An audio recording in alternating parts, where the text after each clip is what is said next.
ngithunywa yingonyama uqobo ithi anginazise nabesile ukuthi sekunamasonto amabili ingenile emgonqweni ilungiselela.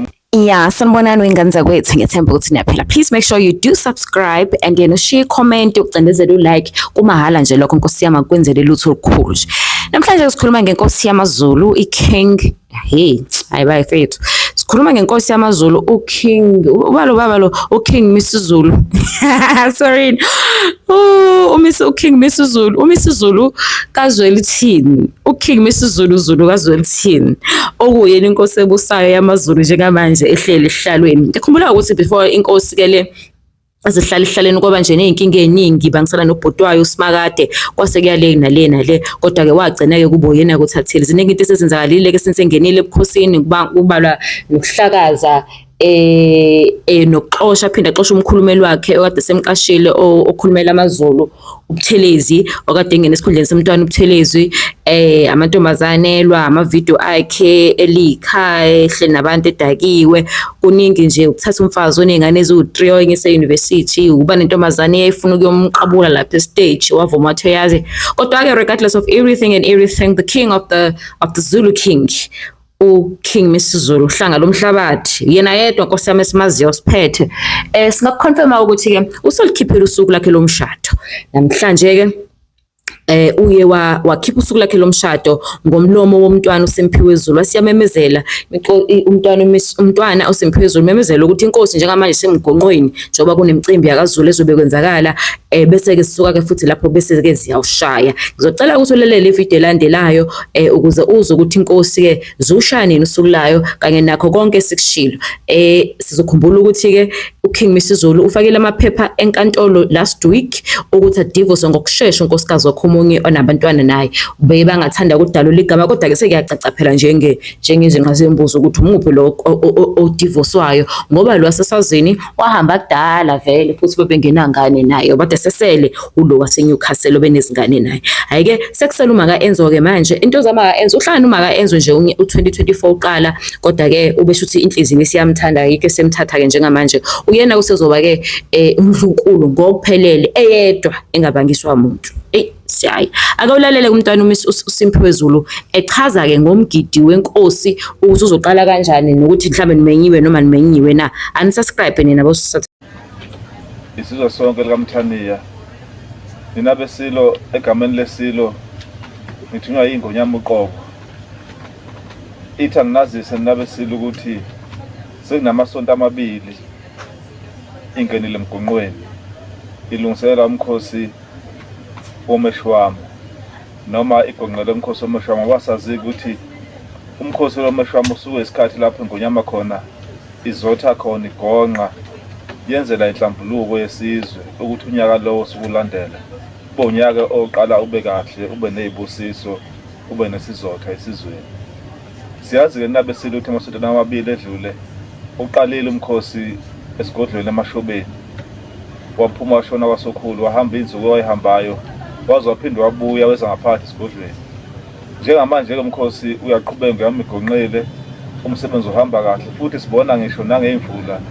indlela ezina ngayo noma uNkulunkulu indlela asikhumbule ngayo ukuthi umkhosi wengonyama nomkhosi kaZulu uhamba ngayo indlela uthi ungangentaba angazise isizwe ngazise iNdlunkulu ngazise amakhosi ukuthi kuneyinsuku ezibekelwe umkhosi ukuthi ke baqhubeka ngazo phakathi kweNdlunkulu naphakathi kweSigodlo mhla ka11 kuyole nyanga ephezulu kube kuyilanga lapho abafana noma khona ibutho libe lifika khona esigodlweni ngaphakathi eMashobeni ngoba sazi ukuthi umkhosi lo uzobenzela esigodlweni esisha saye ngonyama okuthiwa kuseMashobeni kuyabanye mhlawumbe babe nendida ukuthi bezoka kuthiwa emachobeni eMashobeni cha lapha kuseMashobeni ingonyama ivuse isigodlo selembe saseMashobeni umkhosi ke lo nabesile uzobe seMashobeni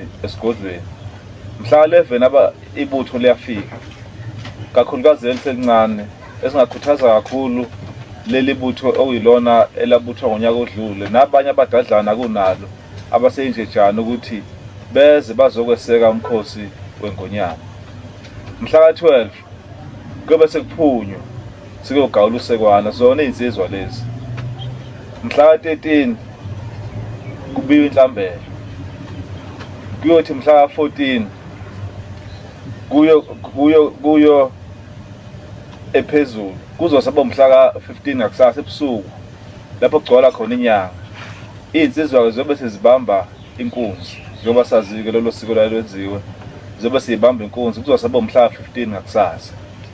Mhla ka-16 kuyobe sekuyilada lapho bese kuphothulwa khona umsebenzi.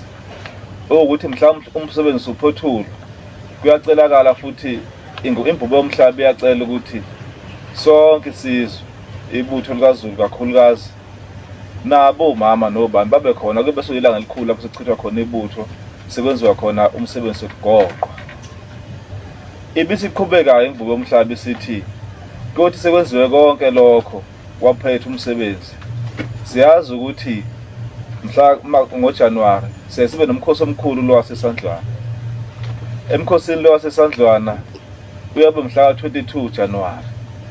Ithi-ke namanje ayifisi iNgonyama ukuthi imisebenzi enjengale, iy'nsuku ey'baluleke kakhulukazi njengalezi zenziwe ngey'nsuku okungesilona usuku lesigameko. Siyalwazi usuku lomhla ka-22 Januwari ukuthi lona suku lapho uZulu khona abambana ngalo namaNgisi. Yathi icela ukuthi lelo suku lolo lungashintshi noma kube kuphakathi nesonto, kodwa kube umhla ka-22 Januwari kuyobe kwenzeka ikhulekela ukuthi sonke njengoZulu siphelele lapho ngomhla ka-22 Januwari eSandlwana. Siyazi ukuthi futhi uma kuzoyiwa eSandlwana kuye kube khona ibutho elikhempayo. Lingakakhempi singakafiki lapho sikhulela ukuthi abadidiyeli bamabutho kakhulukazi umntwana waminya nenduna uMhlongo kube yibona abawulekelela kakhulu ukuthi kube yibona abalawulayo ukuthi bangakanani abaye ekhempini, bahamba mhla kabani, bazabuye mhla kabani. Esimemezelo sokugcina esikhulu kakhulu esizweni engicabanga ukuthi kusithokozisa sonke njengesizwe, siyazi ukuthi iNgonyama kulo nyaka ophelile iqala umsebenzi noma iqale yaya kwaMyeni yokhanda ubuhlobo obuhle phakathi kweNdlunkulu nabakwamyeni.